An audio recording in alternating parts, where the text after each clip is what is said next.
Hi, Madeline here from Sonic Bloom with a new episode of With a Little Help from Max for Life. And this time I want to introduce you to two Max for Life MIDI effects by Mazinski called mm.chain per scene.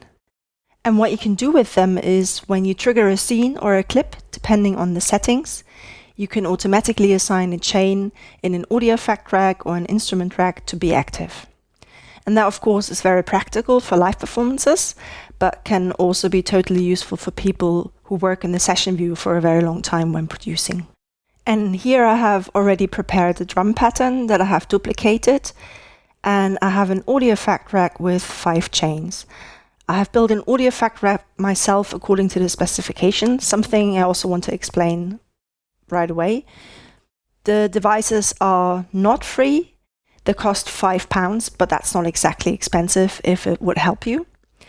And there are also racks included so that you can just put your effects or instruments and so on in there so that it works automatically. I'll just show you how it works. It works with the chain selector, and then from 0 up, the chains simply have to be assigned to a numerical value in order for it to work.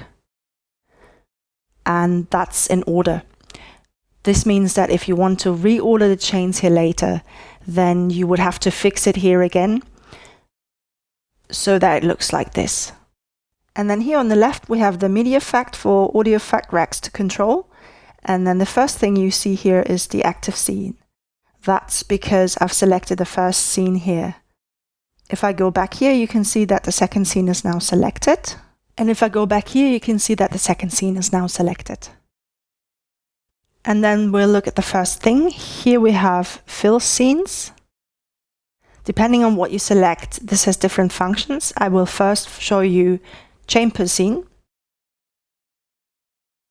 The way it works is that it is assigned numerically, so to speak. So the first scene is assigned to the first chain and so on. This means that we have now assigned the beat repeat. If I go down here and display it, you see drum bass and so on and so forth. So it's in chronological order, so to speak. So let's go back to reset, because you can also assign it yourself and it depends on what you have set in the mode. I've currently set it to scene and clip so that it doesn't matter whether I start a scene or start a clip, that the respective assigned chain would then be activated. But you can also choose the selected scene, but this has different consequences depending on what you have set in the presets. And with the playing scene, it is only when the scene starts to play that it then switches, which is often the most sensible option, or also the playing clip. So I will leave it at scene and clip for now. And then what you have to do to assign them is select the first scene. I think I will leave the first one on dry so that we can hear the drum clip dry first. And then I will select the second scene here, go up there again and say, okay, I want the drum bass. And then we have to select the drum bass here. And then the third scene we also want to assign, let's say to the hybrid reverb. Then for the fourth scene, we take the beat repeat. And then the fifth scene we assign to the echo. So let's test it. Dry.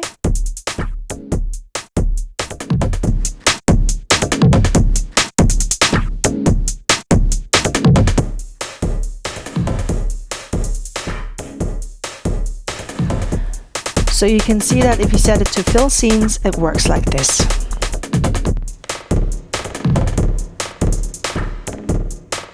Okay. And also noteworthy is another thing.